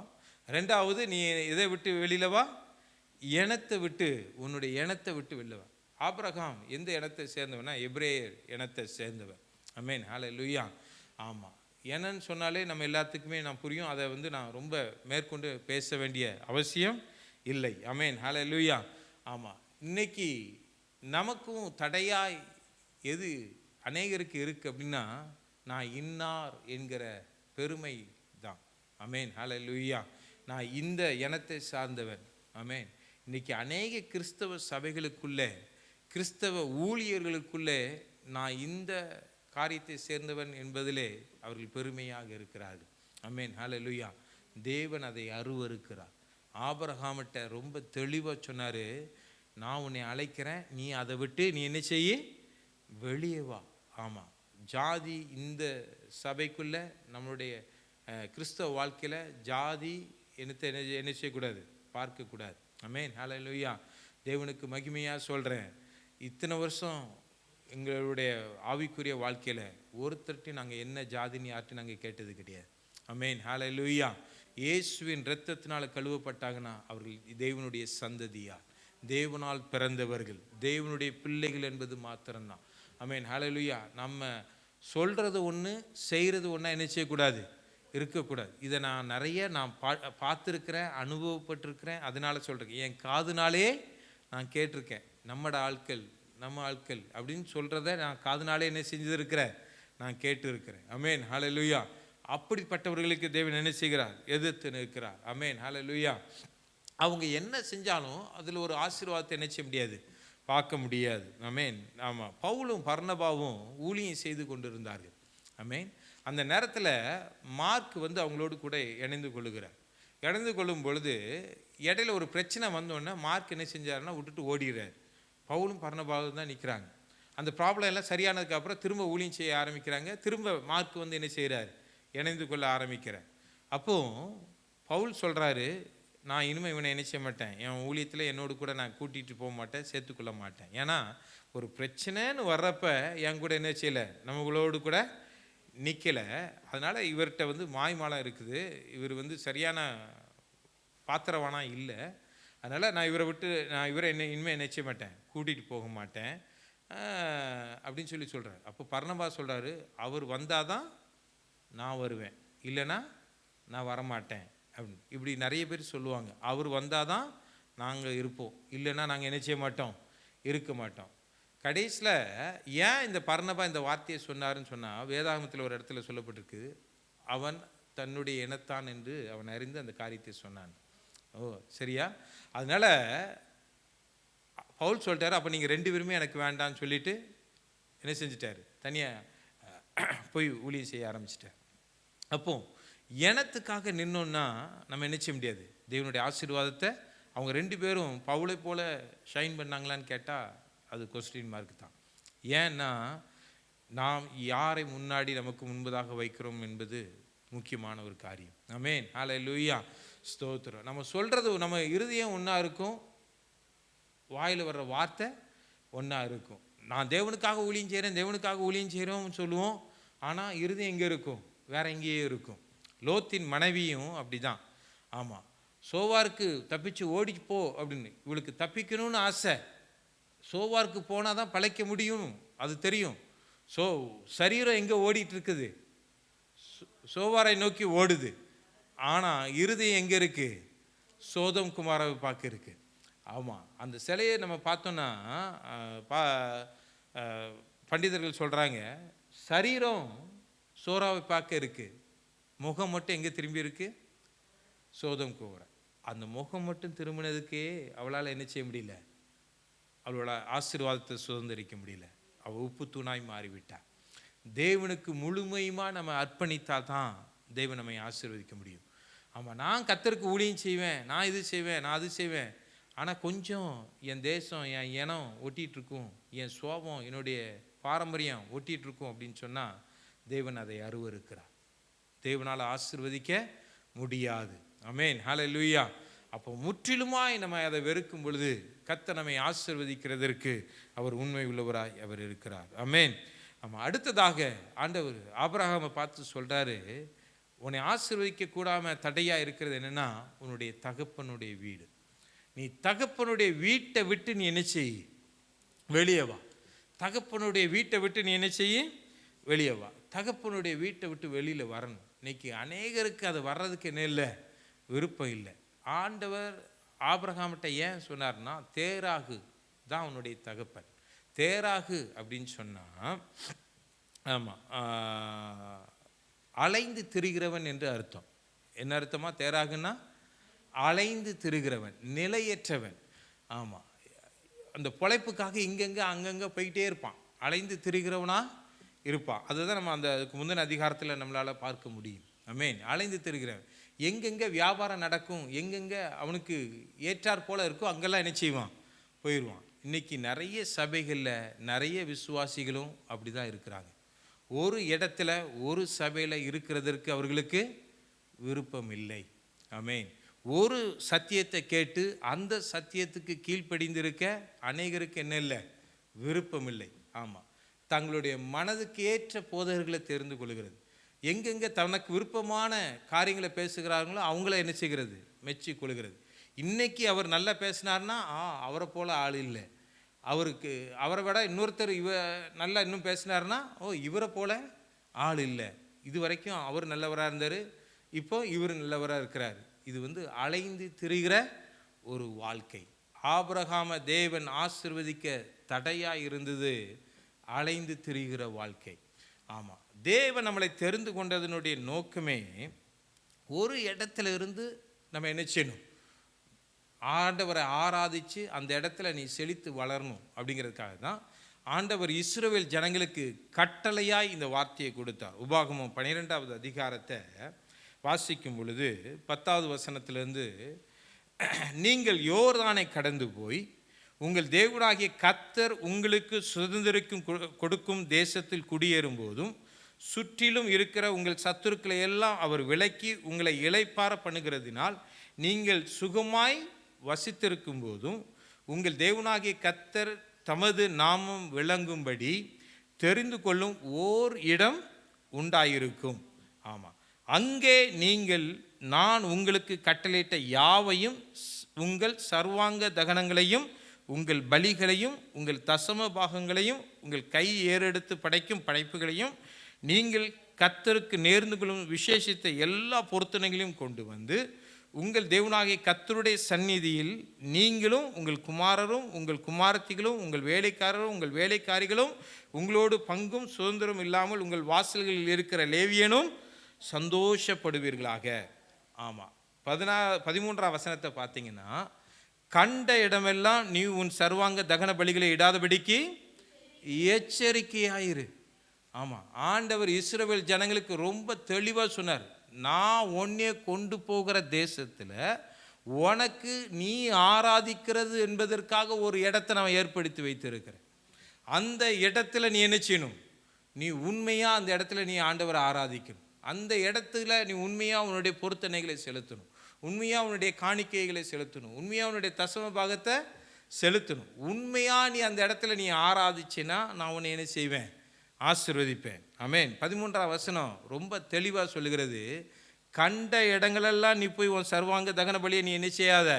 இடாதபடிக்கு எச்சரிக்கையாயிரு. ஆமாம், இதுவும் தேவனுடைய வாசஸ்தலம் தான், அதுவும் தேவனுடைய வாசஸ்தலம் தான் நினச்சிட்டு சுற்றி தெரிந்தேன்னா இதுக்கு பேர் தான் அலைந்து திரிகிறவன் என்றது அர்த்தம். ஆமென். ஆமாம், கர்த்தர் ஒரு மனிதனை தெரிந்தெடுத்தார்னா ஒரு தோட்டத்தில் அழகாக நாட்டுவார். ஆமென், ஹல்லேலூயா. ஒரு மேய்ப்பனு கீழே அவனை கொண்டு வருவார். அப்போ அந்த இடத்துல இருந்தாதான் அவன் கனி கொடுக்க முடியும், அவனுடைய வேர் படர முடியும். ஆமென். அவன் அந்த இடத்துல தான் அவனுக்கு ஏற்ற சத்துள்ள ஆகாரம் என்ன செய்யும்? கிடைக்கும். இந்த மரம் இங்கேயும் அங்கேயும் அங்கேயும் அங்கேயும் பிடுங்கப்பட்டு நட்டப்பட்டு அப்படின்னு இருந்ததுன்னா அந்த மரம் கனி கொடுக்காத மரமாக மாறிவிடும். ஆமென், ஹல்லேலூயா. ஆமாம், அப்போ நம்ம ஆசீர்வதிக்கப்படணும்னா ஒரு சபையில் நம்ம நின்று தேவனை ஆராதிக்கணும். ஆமென், ஹல்லேலூயா. ஆமாம், நம்ம இஷ்டத்துக்கு நம்ம கண்ட இடத்ததெல்லாம் நம்ம தெரிந்து கொண்டு ஓடணும், நம்ம இருதயத்தின் விருப்பத்தின்படியெல்லாம் நம்ம நடந்தோம்னா தேராகு போல அலைந்து திரிகிறவனாய் தான் நாம் இருக்க முடியும். தேவனுடைய ஆசீர்வாதத்தை ஒருபோதும் பெற்றுக்கொள்ள முடியாது. ஆமென், ஹல்லேலூயா.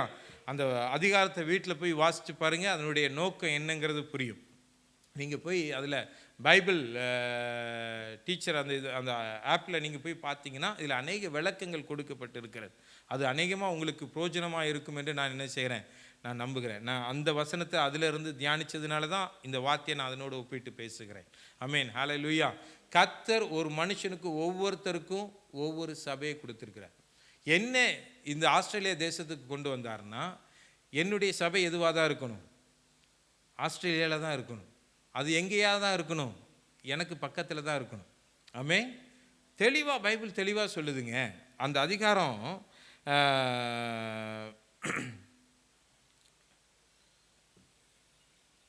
18வது வசனத்தை நீங்கள் வாசிச்சிங்கன்னா,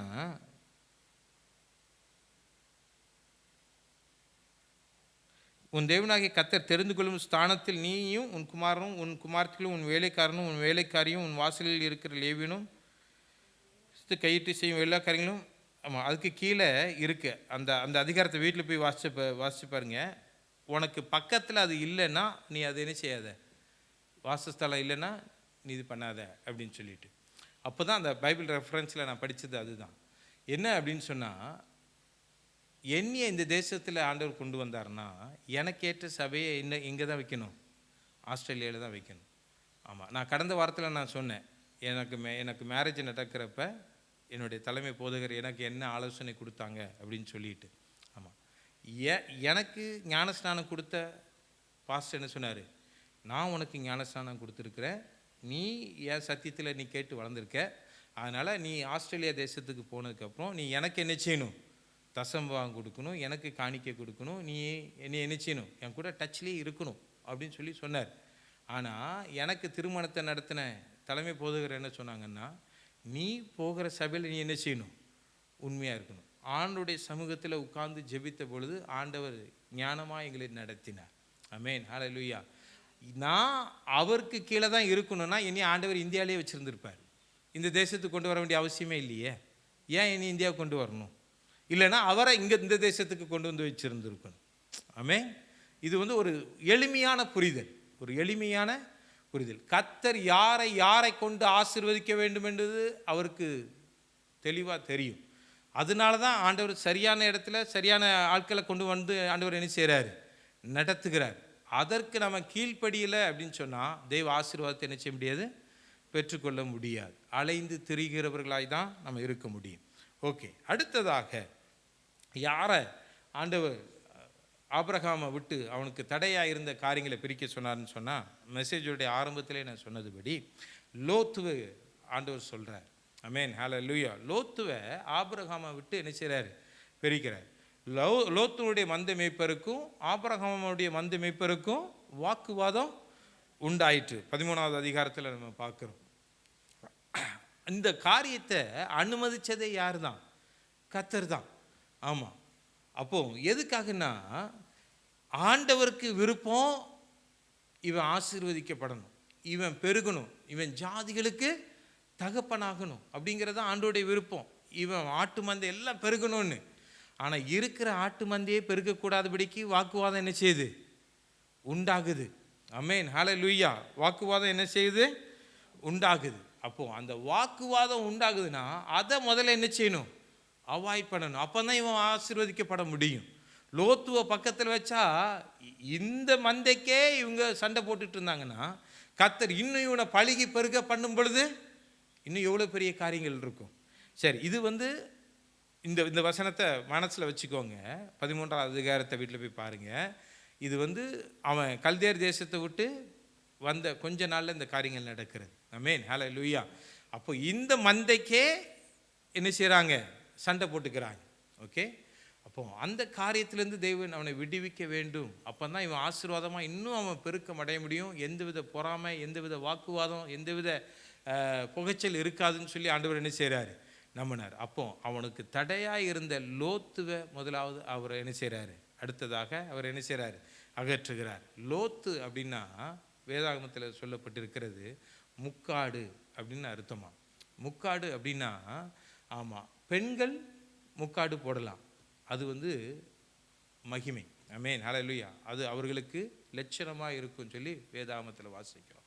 பெண்கள் முக்காடு போட்டால் அது லட்சணமாக இருக்கும். இது தேவ சமூகத்தில் ஆண்கள் முக்காடு போட்டால் பைபிள் என்ன சொல்லுதுன்னா அவனுக்கு அவலட்சமாக இருக்குன்னு சொல்லி வேதாகமத்தில் சொல்லப்பட்டிருக்கிறது. ஆமென். அப்போ முக்காடு போட்டால் யார் முக்காடு போடுவாங்கன்னா, வெட்கப்படுகிறவன், ஒரு மனிதனை நேராக பார்க்க தைரியம் இல்லாதவன் தான் என்ன செய்வான்?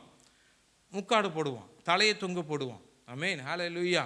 நம்ம ஊர்லெல்லாம் இங்கே பார்க்குற மாதிரி தெரியல, அங்கேயும் பார்க்குறோம். நம்ம ஏதாவது அக்யூஸ்டு, ஏதாவது ஒரு கேஸில் சம்மந்தப்பட்டவங்கள நியூஸ் சேனலில் போய் இது எடுக்க போனாங்கன்னா அவங்க தங்க முகத்தை மறைச்சிட்டு என்ன செய்வாங்க, ஓடுகிறத நம்ம என்ன செய்வோம், பார்ப்போம்.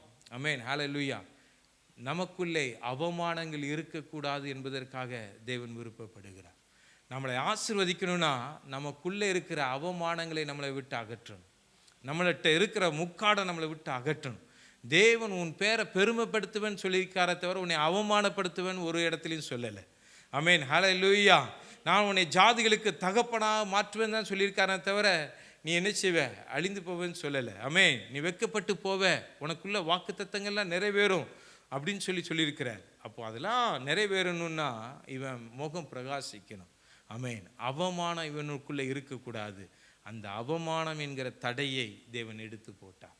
ஆமென், ஹல்லேலூயா, ஸ்தோத்திரம். அதுதான் லோத்துவை குறித்து சொல்லப்பட்டிருக்கிறது. ஆமென், ஆமென். அடுத்ததாக, ஆமாம், தேவன் ஆபிரகாம் ஆசீர்வதிக்கிறதற்கு தடையாக இருந்தது இன்னொன்று என்ன அப்படின்னா, லோத்து இவன் சோதோம் குமாராவில் போய் உட்காந்துட்டான். சோதோம் குமாராவில் போய் இருந்ததுக்கப்புறம் அவங்க என்ன செய்கிறாங்க, சிறைப்பட்டு போகிறாங்க. சோதோமின் ராஜாவும் அவன் ஜனங்களும் எல்லாரும் சரி என்ன செய்கிறாங்க, சிறைப்பட்டு போகிறாங்க. சிறைப்பட்டு போனோன்னே ஆபிரகாம் திரும்ப விரட்டி போய் என்ன செய்கிறான், அவர்களோடு யுத்தம் பண்ணி அவர்களை பின்தொடர்ந்து வரான். அப்போது ஜெயம் எடுத்து அவர்களை மீட்டு கொண்டு வரான். வரும்பொழுது சோதோமின் ராஜா ஆபிரகாமின் இடத்துல கெஞ்சுறாரு.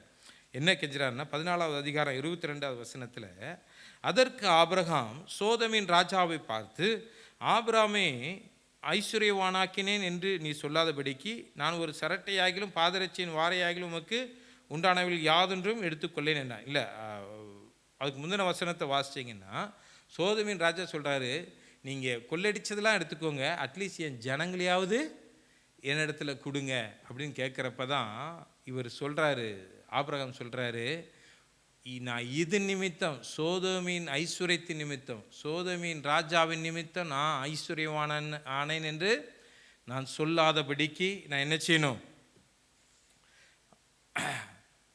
நான் இருக்கணும் அப்படிங்கிறதுக்காக எல்லாத்தையும் நீ எடுத்துக்கோன்னு சொல்லி அவன் விட்டு கொடுக்கறத இந்த வசனத்தில் பார்க்க முடிகிறது. ஆமென், ஹல்லேலூயா, ஸ்தோத்திரம். ஆமாம், சோதோமின் பகுதி, சோதோமின் ஐஸ்வர்யம் எதற்கு அடையாளம்னா எரிந்த பகுதிக்கு அடையாளம், எரிந்து போன சாம்பலுக்கு அடையாளம், சாம்பலுக்கு அடையாளம். சாம்பல்னால எனக்கு ஆசீர்வாதம் கிடையாது.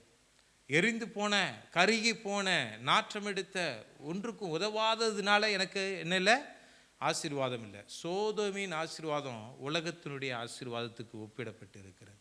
உலகத்தினுடைய காரியத்தின் நிமித்தம் அதை நம்ம வஞ்சித்து எடுக்கிறது நிமித்தம் நம்ம பணக்காரன், நம்ம ஆசீர்வதிக்கப்பட்டவன் நம்ம சொன்னோன்னா நம்மளை போல ஒரு பரிதவிக்கப்பட்டவன் வேறு யாருமே கிடையாது. அதுதான் ஆபிரகாம் சொல்கிறார், சோதோமின் ஐஸ்வர்யத்தின் நிமித்தம் நான் என்ன ஆயிடக்கூடாது, ஐஸ்வர்யவானா ஆயிடக்கூடாது. அதனால் நான் ஐஸ்வர்யானன்னு நான் சொல்லக்கூடாது. என்னை ஆசீர்வதிக்கிறவர் ஒருவர் இருக்கிறார். ஆமென். அவர் நினைச்சார்னா நான் ஆசீர்வதிக்கப்படுவேன். அவர் சொல்ல ஆகும், அவர் கட்டளையிட நிற்கும். அப்போது சோதோமின் ஆசீர்வாதம் தான் எனக்கு தேவையில்லை, தேவனுடைய ஆசீர்வாதம் எனக்கு தேவை. மனுஷனை நம்பி நம்ம என்ன செய்யக்கூடாது, மனுஷன் எனக்கு உதவி செய்வான், மனுஷன் எனக்கு காரியங்களை நடப்பிப்பான், இந்த மனுஷனால் எனக்கு இவ்வளோ ஆதாயம் கிடைக்கும் நம்ம நினச்சோன்னா அந்த ஆசீர்வாதம் நமக்கு நிற்காது. நம்ம கர்த்தரை சார்ந்திருப்போமானால் நாம் ஆசீர்வதிக்கப்பட்டவர்களாய் நம்ம இருப்போம். ஆமென், ஹல்லேலூயா. சோதோமின் ராஜாவின் நிமித்தம், நம்ம செய்கிற வேலையின் நிமித்தம், நான் படிச்சிருக்கிறேன், நான் வேலை செய்கிறேன், அது நிமித்தம் நான் ஆசீர்வதிக்கப்பட்டு இருக்கிறேன்னு சொன்னேன்னா பரிதாபம் தான். ஆமென், ஹல்லேலூயா. ஆபிரகாமை போல நம்ம சொல்லணும். ஆமென். ஆபிராமே சோதோமின் ராஜாவை பார்த்து, ஆபிராமே ஐஸ்வர்யவானாக்கினேன் என்று நீ சொல்லாதபடிக்கு நான் ஒரு சரட்டையாகிலும் பாதரட்சியின் வாராகிலும் உமக்கு உண்டானவைகள் யாதொன்றைகளும் எடுத்துக்கொள்ளேன் அப்படின்னு சொல்கிறான். ஆமென், ஹல்லேலூயா. அப்போ உலகத்துக்குரியவைகளை நஷ்டமாக நம்ம எண்ணணும், ஆவிக்குரிய ஆசீர்வாதத்தை லாபமாய் நம்ம எண்ணணும். ஆமென். எந்த மனுஷன் நிமித்தமும் நம்ம ஆசீர்வதிக்கப்படக்கூடாது என்கிறதுல, உலகத்தானால் ஆசீர்வதிக்கப்படக்கூடாது என்கிறதுல நம்ம தெளிவுள்ளவர்களாக இருக்கணும்.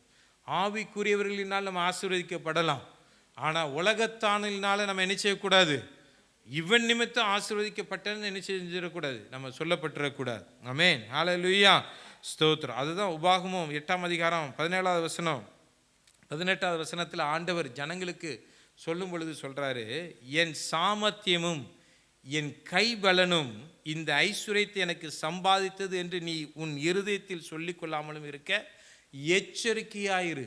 ஆமென், ஹல்லேலூயா. உன் தேவனாகிய கர்த்தரை நினைப்பாயாக, அவரே உன் பிதாக்களுக்கு ஆணையிட்டு கொடுத்து தம்முடைய உடன்படிக்கையை உறுதிப்படுத்தும்படி இந்நாளில் உனக்கு உண்டாயிருக்கிறது போல ஐஸ்வர்யத்தை சம்பாதிக்கிறதுக்கான பலனை உனக்கு கொடுக்கிறவர்.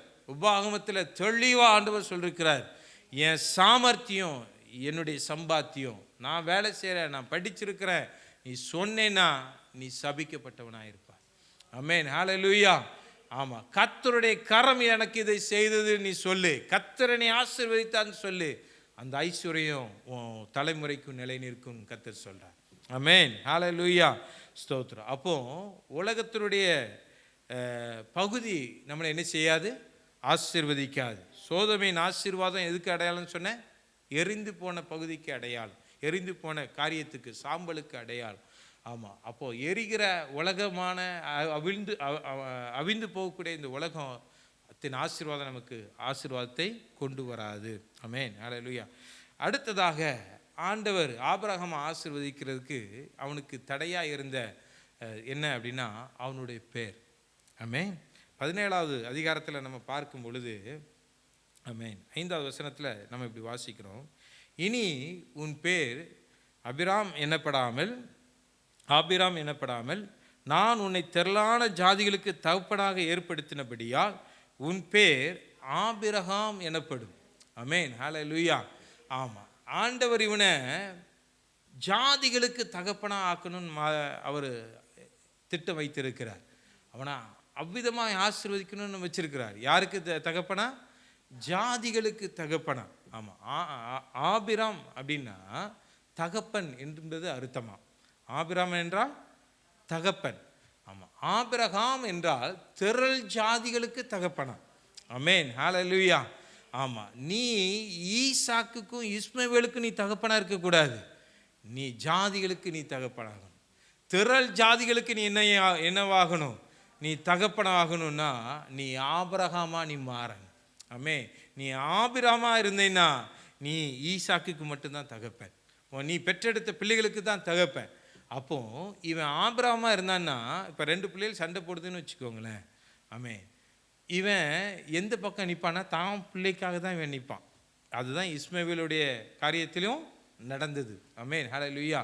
ஆண்டவர் அனுப்பி விடுன்னு சொன்ன உடனே இவன் என்ன செஞ்சிட்டான், தன்னுடைய சந்ததியில் பிறந்த அடிமைத்தனத்தில் இல்லாத தன்னுடைய இதில் சுயாதீனத்தில் பிறந்த குழந்தைக்காக அவன் என்ன செஞ்சிட்டான், அவன் நின்றுட்டான். ஆமென், ஹல்லேலூயா. ஆனால் தேவ திட்டம் ஈசாக்குக்காக மாத்திரமல்ல, திரள் ஜாதிக்கு நிற்க வேண்டும் என்பது தான் தேவனுடைய விருப்பம். ஆமென், ஹல்லேலூயா. அதனால தான் நீ ஆபிராம் இல்லாமல் ஆபிரகாமாய் நீ அறியப்பட வேண்டும். ஆமென், ஹல்லேலூயா. ஆமென். அவன் ஆசீர்வதிக்கப்படுவதற்கு தடையாக இருந்தது, அவனுடைய பேரே தடையாக இருந்தது. அதை மாற்றி கர்த்தர் என்ன செய்தார், அவனை ஆசீர்வதித்தார். ஆமென். 17வது அதிகாரத்தை வீட்டில் போய் வாசித்து பாருங்கள். அந்த 4வது வசனத்தை பார்க்கும் பொழுது, நான் உன்னோடனே பண்ணுகிற என் உடன்படிக்கை என்னவென்றால் நீ திரளான ஜாதிகளுக்கு தகப்பனாவாய். ஆமாம், இனி உன் பேர் ஆபிராம் எனப்படாமல் நான் உன்னை திரளான ஜாதிகளுக்கு தகப்பனாக ஏற்படுத்தினபடியால் உன் பேர் ஆபிரகாம் எனப்படும். உன்னை மிகவும் அதிகமாய் பழுக பண்ணி உன்னிலே ஜாதிகளை உண்டாக்குவேன், உன்னிடத்திலிருந்து ராஜாக்கள். ஆமாம், அதை கொண்டு வரணும்னா உன் பேர் என்ன செய்யணும், மாற்றப்படணும் அப்படின்னு சொல்லி ஆண்டவர் என்ன செய்கிறாரு சொல்கிறார். ஆமாம், அதுக்கு அடுத்ததாக அவனை ஆசீர்வதிக்கிறதுக்கு தடையாக இருந்த காரியம் என்ன அப்படின்னா, அவன் வீட்டில் இருந்த அடிமை பெண்ணாகிய ஆகார். ஆமென், ஹல்லேலூயா.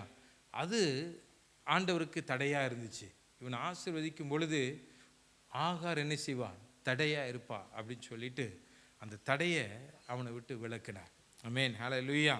ஆமேன். அதை ஆதியாகமம் 21வது அதிகாரத்தில் நம்ம என்ன செய்ய முடியும், பார்க்க முடியும். ஆமேன். ஹல்லேலூயா, ஸ்தோத்திரம். ஆகார் என்றா அடிமைத்தனம். ஆமாம், ஆகாரை வச்சிட்டு இருந்தா வீட்டுக்குள்ளே அடிமைத்தனம் தான் இருக்கும். அவளுக்கு இன்னொரு பேர் பரதேசி. இன்னொரு பேர் என்னன்னா ஓடி போகிறவள் அப்படின்னு அர்த்தம். என்ன பேரா? பரதேசி, ஓடி போகிறவள். கர்த்தர் இவனை திரளான ஜாதிகளுக்கு தகப்பனாக்கணுமா, பரதேசி ஆக்கணுமா? ஆமேன். ஹல்லேலூயா. இவனை பழுகி பெருக பண்ணணும், ஒரு இடத்துல நிலநாட்டணும்னு ஆண்டவர் வச்சிருக்கிறாரு. ஆமேன். ஒரு தேசத்தை அவனுக்கு கொடுக்கணும் அப்படின்னு சொல்ல, நீ எம்மட்டு நடந்து தெரிய முடியுமோ அம்மட்டு நீ என்ன செய்ய, நடந்து நீ கால் மிதிக்கும் தேசத்தெல்லாம் நான் உனக்கு என்ன செய்வேன், தருவேன் அப்படின்னு சொல்லி ஆண்டவர் கொடுத்துருக்கிறார். அவ்வளோ வாக்கு தத்தத்தை கொடுத்து கனப்படுத்தியிருக்கிறப்ப இவன் அடிமைத்தனத்தில் இருக்கக்கூடாது என்பது, அடிமைத்தனம் இவனுக்குள்ளே இருக்கக்கூடாது, இவனுடைய சந்ததிக்குள்ளே இருக்கக்கூடாது என்பதற்காக ஆகாரை அவனை விட்டு தேவன் அகற்றினார். ஆமேன். ஹல்லேலூயா.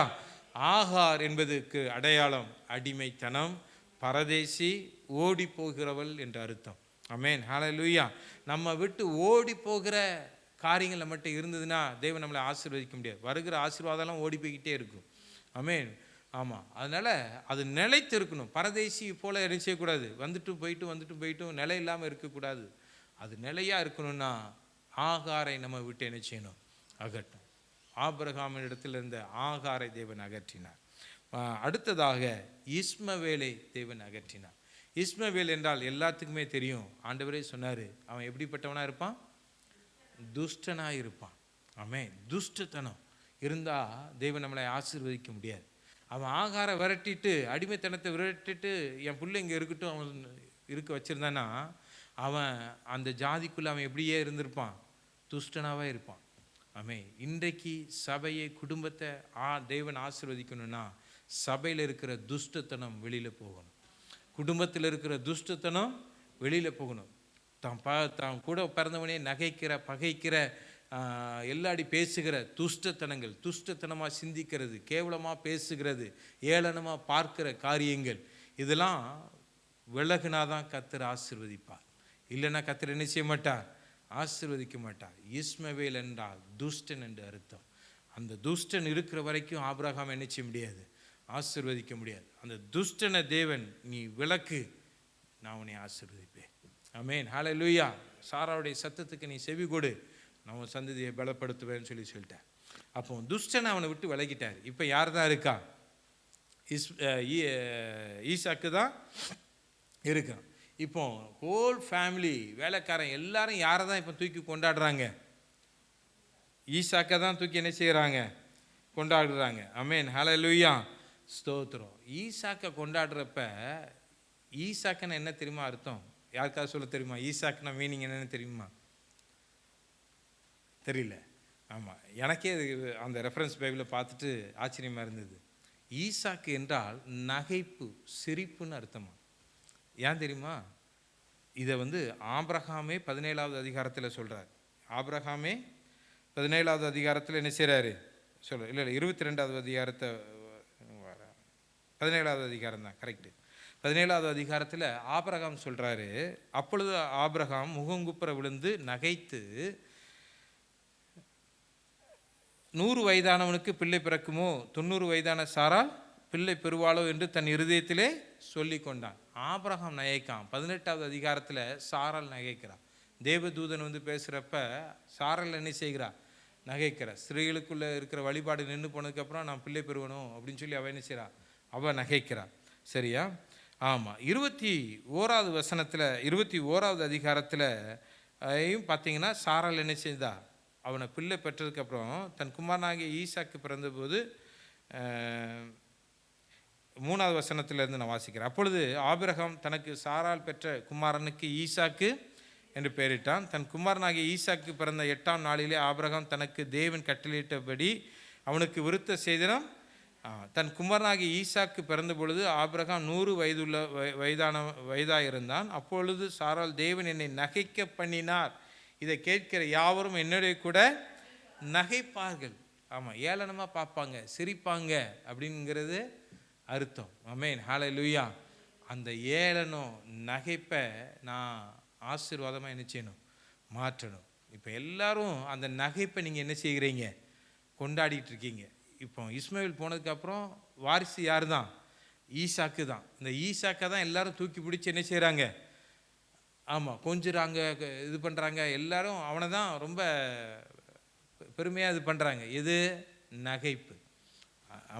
நகைப்பு, சிரிப்பு, ஏளனம், அதை தான் இது பண்ணுறான். அதை விட்டு அகற்றினா தான் நான் அவனை இணைச்ச முடியும், ஆசீர்வதிக்க முடியும். அப்படிங்கிறதுக்காக தான் ஆண்டவர் 22வது அதிகாரத்தில் அவனை நீ என்ன செய்வி? ஆமாம், மோரிபாவுக்கு கொண்டு வா, மலைக்கு நீ கொண்டு வா அப்படின்னு சொல்லி என்ன செய்கிறாரு? ஆனால் கொண்டு வந்து பலியாக நீ எனக்கு கொடு அப்படின்னு சொல்லி ஆண்டவர் கேட்குறார். ஆமென். ஏன்னா அந்த இடத்துல வைக்கும் பொழுது நான் உனக்கு நான் என்ன செய்வேன்? திரும்ப ஆசீர்வாதமாய் நான் உனக்கு என்ன செய்வேன்? கொடுப்பேன். அந்த அவமானத்தை, நிந்தை எல்லாத்தையும் நான் எங்கே சுமந்தேன்னா பலிபீடத்தில் சுமந்தேன். ஆமென். ஹல்லேலூயா. தேவன் நமக்காக நம்முடைய அவமானங்கள் எல்லாவற்றையும் பலிபீடத்தில் அவர் சுமந்தார். ஆமென். ஹல்லேலூயா. ஆமாம். அப்போ அந்த இடத்துக்கு நம்ம போகும் பொழுது தேவன் நம்மளுடைய நிந்தையை என்ன செய்வார்? மாற்றுவார். ஆமென். ஆமாம். ஆபிரகாம் நகைத்தான், சாராள் நகைத்தா, இஸ்மவேல் என்ன செய்தான்? நகைத்தான். 21வது அதிகாரத்தில் நம்ம பார்க்குறோம், இஸ்ரவேலும் என்ன செய்தான்? நகைத்ததை நம்ம பார்க்க முடிகிறது. ஆமென். அப்போ அந்த நகைப்பை மாற்றும் பொழுது தேவன் நம்மை ஆசீர்வதிக்கிறதற்கு அது ஏதுவாக இருக்கும். ஆமென். ஹல்லேலூயா. ஸ்தோத்திரம். ஆமென். இப்போ இந்த பைபிள் அப்படியே வாசிச்சுட்டு வர்றப்ப ஈசாக்க பலிபீடத்தில் வரைக்கும் கொண்டு போய் கொடுத்ததுக்கப்புறம் கர்த்தர் அவனை என்ன செய்தார்? அவனை ஆசீர்வதித்து அவனை பெருக பண்ணிட்டார். ஈசாக்குக்கு பெண் பார்க்க எலியேசரை அனுப்புகிறான். எலியேசர் இந்த வார்த்தையை சொல்கிறான், என் எஜமான் எப்படிப்பட்டவராக இருக்கிறாரு? செல்வ சீமானாக இருக்கிறார். 24வது அதிகாரத்தில் நம்ம வாசிக்க முடியும் அந்த வசனத்தை. 24ஆம் அதிகாரம் 1வது வசனத்தை வாசிக்கும் பொழுது, ஆபிரகாம் வயது சென்று முதிர்ந்தவனானான். கர்த்தர் ஆபிரகாமை சகல காரியங்களிலும் ஆசீர்வதித்து வந்தார். சகல காரியங்களும் ஆசீர்வதித்து வந்தார். 35வது வசனத்தில் தான் அந்த எலியேசர் சொல்கிறாரு, கர்த்தர் என் எஜமானனை மிகவும் ஆசீர்வதித்திருக்கிறார். அவர் இப்போ எப்படி இருக்கிறாரு? சீமானாக இருக்கிறார். ஏன்? இவ்வளோ காரியத்தை அவனிடத்துலேருந்து எடுத்து போட்டதுனால. ஆமென். ஹல்லேலூயா. இவ்வளோ காரியத்தை அவனிடத்திலிருந்து எடுத்து போட்டதுனால அவர் செல்வ சீமானாக இருக்கிறார். இப்போ யோசிச்சு பாருங்க, முதல்ல அவன் வரும்பொழுது ஆசீர்வதிக்கப்பட்டவனாக இருந்தான், உண்மைதான். அதனால தான் அவனுடைய மந்தை மேய்ப்பருக்கும் லோத்துவனுடைய மந்தை மேய்ப்பருக்கும் நான் அதை தான் நினைவுச்சுக்கோங்கன்னு சொன்னேன். இப்போ அவன் செல்வ சீமானாய் மாறிட்டான். ஆமென். அவனுடைய ஆசீர்வாதம் எல்லாம் என்ன செய்தது? பெருகிட்டு. ஆமென். ஏன்னா அவனிடத்தில் இருக்கிற தேவையில்லாத எல்லாவற்றையும் எடுத்து போட்டார். ஆனால் இதோட முடியலை. இன்னும் கர்த்தர் ஒரு சந்ததியை நான் நிலை நிற்கிறதற்கு, அவர்கள் நித்தியமாய் ஆசீர்வாதமாக இருக்கிறதுக்கு இன்னும் நீ ஒரு காரியம் செய்யணும்னு சொல்லிட்டு 25வது அதிகாரத்தில் ஆண்டவர் சொல்கிறாரு, அவனுக்கு இருந்த இன்னொரு மனைவியாகிய கேத்தூராலை நீ என்ன செய்ய? நீ விலைக்கு அவனுக்குரியவைகளை அவ பெற்ற பிள்ளைகளை 6 பிள்ளைகளை நீ என்ன செய்ய? தனியாக அனுப்பிவிடு அப்படின்னு சொல்லி ஆண்டவர் சொல்கிறார். அவருக்குரியவைகளுக்கு எல்லாம் பங்கை பிரித்து கொடுத்து ஈசாக்கு உள்ளதில்லை, அவங்களுக்கு தனியாக கொடுத்து அவன் என்ன செய்கிறான்? அவன் தனியாக அனுப்பி விடுகிறான். இந்த சந்ததியோடு அவர்கள் இருக்கக்கூடாது என்பதற்காக. ஆமென். ஹல்லேலூயா. ஸ்தோத்திரம். கேத்துராள் என்றால் வாசனை தீட்டப்பட்டவள் என்று அர்த்தம். ஆமென். ஹல்லேலூயா. கேத்துராள் என்றால் வாசனை தீட்டப்பட்டவள் என்று அர்த்தம். ஆமென். ஹல்லேலூயா. ஸ்தோத்திரம். அப்போ கேத்துராள் நமக்கு வாசனையாய், நம்ம மனம் கவர்ந்துகிற காரியங்கள். நம்ம மனது எதை விரும்பும்? நாற்றத்தை விரும்புமா, வாசனையை விரும்புமா? வாசனையை தான் விரும்பும் இல்லையா? நாற்றத்தை நம்ம என்ன செய்ய மாட்டோம். ஆமாம். நம்ம கண்கள் நல்ல இடத்த தான் விரும்பும். ஆமென். ஆமாம். இந்த கெத்துராள்கிட்ட தான் 6 குமாரரை அவன் என்ன செய்தான்? ஆபிரகாம் பெற்றான் என்று வேதம் சொல்லுகிறது. அப்போ அதிகமாய் நேசித்தான். நம்ம அதிகமாய் நேசிக்கிற காரியங்களை வெறுத்து ஒதுக்க நம்முடைய சந்ததி ஆசீர்வதிக்கப்படும். ஆமென். ஹல்லேலூயா. நம்முடைய சந்ததி ஆசீர்வதிக்கப்படும். நமக்கு தடையாக இருக்கிற எல்லா தடைகளையும் தேவன் நம்மை விட்டு அகற்ற வேண்டும் என்று தேவன் விருப்பப்படுகிறார். நம்ம விருப்பப்படுகிற எல்லாவற்றையும் நம்ம அகற்றிட்டோன்னா தேவன் நம்மை ஆசீர்வதிக்கிறதற்கு அவர் உண்மையுள்ளவராக இருக்கிறார். நம்ம தயவுசெய்து எல்லாரும் எழுந்து நிற்கலாம். Thank you Jesus. ஹல்லேலூயா. ஸ்தோத்திரம். தடைகளை நீக்கி போடுகிறவர் அவர்களுக்கு முன்பதாக கடந்து போகிறார். அவர்கள் தடையை நீக்கி வாசலால் உட்பிரவேசித்து கடந்து போவார்கள். அவர்கள் ராஜா அவர்களுக்கு முன்பாக போவார். கர்த்தர் அவர்கள் முன்னணியில் நடந்து போவார். ஆமென், ஹல்லேலூயா, ஸ்தோத்திரம். தடைகளை நீக்கி போடுகிறவர் அவர் நமக்கு முன்பதாக நடந்து போகிறார். ஆமென். நாம் தேசத்தை விட்டு நம்ம என்ன செய்யணும்? ஜுவாலை, எரிகிற ஜுவாலை, பொறாமை இடத்திலிருந்து நம்ம என்ன செய்யணும்? வெளியில் வரணும். சர்ப்பம் போன்ற இருக்கிற, சர்ப்பத்தின் கிரியைகள் இருக்கிற, சர்ப்ப கிரியை செய்கிற இடத்திலிருந்து நம்ம என்ன செய்யணும்? வெளியே வரணும். ஆமென், ஹல்லேலூயா, ஸ்தோத்திரம். ஆமாம், நம்ம எபிரேய இனத்தை விட்டு வெளியில் வான்னு சொன்னார். ஆமென். ஆமாம், நம்மளுடைய ஜாதி, நம்மளுடைய இனத்தை நம்ம என்ன செய்யக்கூடாது? மேன்மை பாராட்டக்கூடாது. அதற்கு காரணம் எதிர்ப்புறம், எதிர்மறையான எண்ணங்கள். அதுதான் அர்த்தம். இனம் அப்படின்னாலே எதிர்மறையான எண்ணங்கள். ஆமாம், நம்ம ஏன்னா அந்த எண்ணம் இருந்ததுன்னா ஜனங்களை மதிக்க மாட்டாங்க, சொல்கிறது காதில் வாங்க மாட்டாங்க. ஆமென், ஹல்லேலூயா, ஆமென், ஹல்லேலூயா. அந்த எதிர்மறையான எண்ணங்களுக்கு தேவன் நம்மளை என்ன செய்யணும்? விலக்கி பாதுகாக்க வேண்டும்.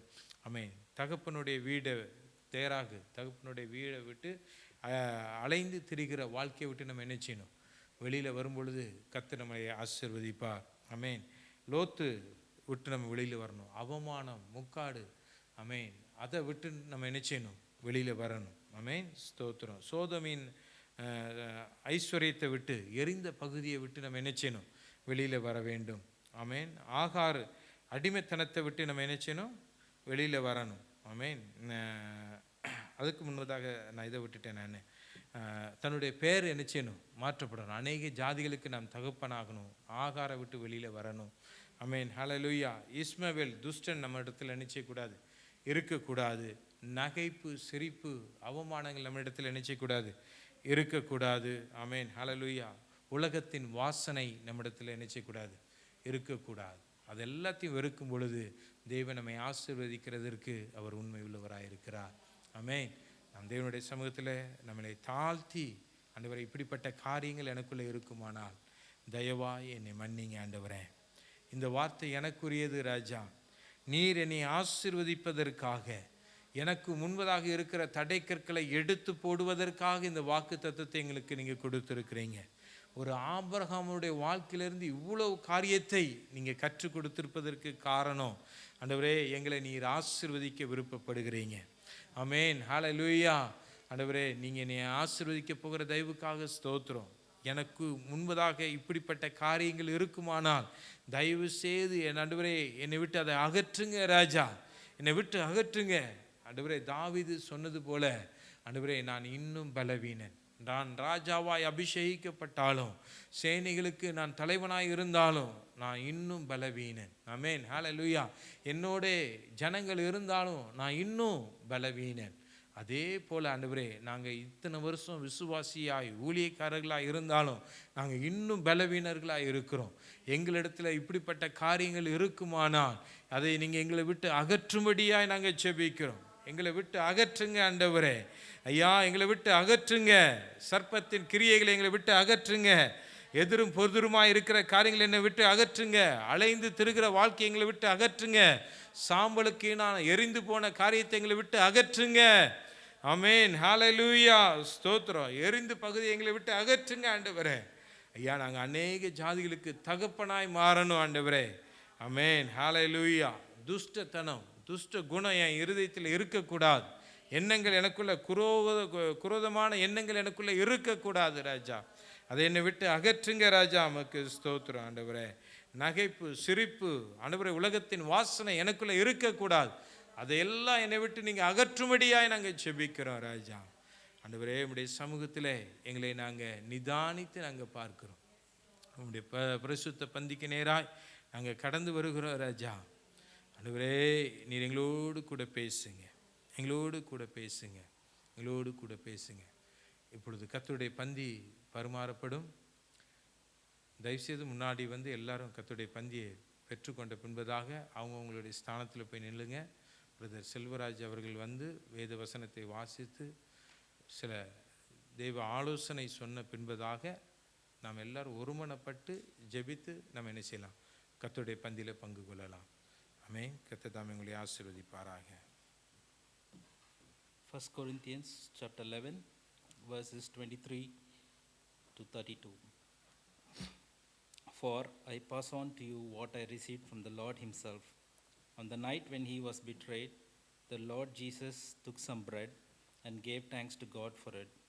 Then he broke it in pieces and said, "This is my body, which is given for you. Do this in remembrance of me." In the same way, he took the cup of wine after supper, saying, "This cup is the new covenant between God and his people, an agreement confirmed with my blood. Do this in remembrance of me as often as you drink it. For every time you eat this bread and drink this cup, you are announcing the Lord's death until he comes again. So anyone who eats this bread or drinks this cup of the Lord in an unworthy manner is guilty of sinning against the body and the blood of the Lord. That is why you should examine yourself before eating the bread and drinking the cup. For if you eat the bread or drink the cup without honoring the body of Christ, you are eating and drinking God's judgment upon yourself. That is why many of you are weak and sick, and some have even died. But if we would examine ourselves, we would not be judged by God in this way. Yet, when we are judged by the Lord, we are being disciplined so that we will not be condemned along with the world.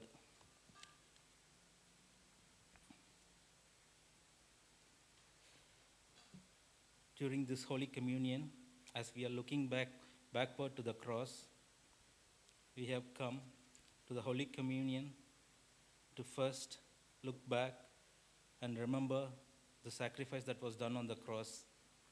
We remember the cross, Christ's suffering, his body broken, and his blood shed for us. Holy Communion calls us first to remember Christ's death. Jesus himself said, "Do this in remembrance of me." Each time we partake, we are drawn back to the cross, recalling his once for all sacrifice that gives us life. As forgetful people living amid constant distraction, God graciously gives us this opportunity to keep the work of Christ central in our hearts and minds. Looking back humbles us. When we were baptized by water immersion, it reminds us that our salvation was costly, rooted in grace, not works. At the table, we acknowledge that forgiveness, healing, and reconciliation flow from Calvary. Looking forward in hope, at the same time, communion makes us look forward. We proclaim the Lord's death until he comes. The table points ahead to resurrection life, to Christ's return, and to the further banquet in the kingdom of God. This forward looks fills us with hope. Suffering is not the end. The cross leads to glory. Holy Communion is not only about memory of expectation, it is also about participation now. As we partake, we commune with Christ and with one another. We examine our hearts, realign our lives, and receive fresh grace to live in his hope. So at the table, we remember the cross, we anticipate for his return, we participate in his life today. Let's pray. Heavenly Father, we come before you with humble and grateful hearts as we approach your holy table. We remember the sacrifice of our Lord Jesus Christ, his body broken for us, his blood poured out for the forgiveness of our sins. Lord Jesus, as we partake of this bread and this cup, we look to your cross. You bore not only our sins, but also our sickness, our pain, our weakness. Your word declares that by your stripes we were healed. Today, as we receive the Holy Communion in faith, let this life and power of Christ flow through our bodies, minds, and spirit. Bring healing wherever there is sickness, strength wherever there is weakness, peace wherever there is anxiety, and hope wherever there is weariness. Holy Spirit, touch every area of our life that needs restoration. Cleanse us, renew us, and make us whole according to your perfect will and timing. We surrender our bodies as temple of your presence. As we eat the bread and drink the cup, we proclaim the Lord's death, we receive his life, and we trust in his healing grace. We thank you, Father, for your mercy, your faithfulness, and for your healing that flows from the cross. In the mighty and healing name of Jesus, we pray. You increase and we decrease. Amen.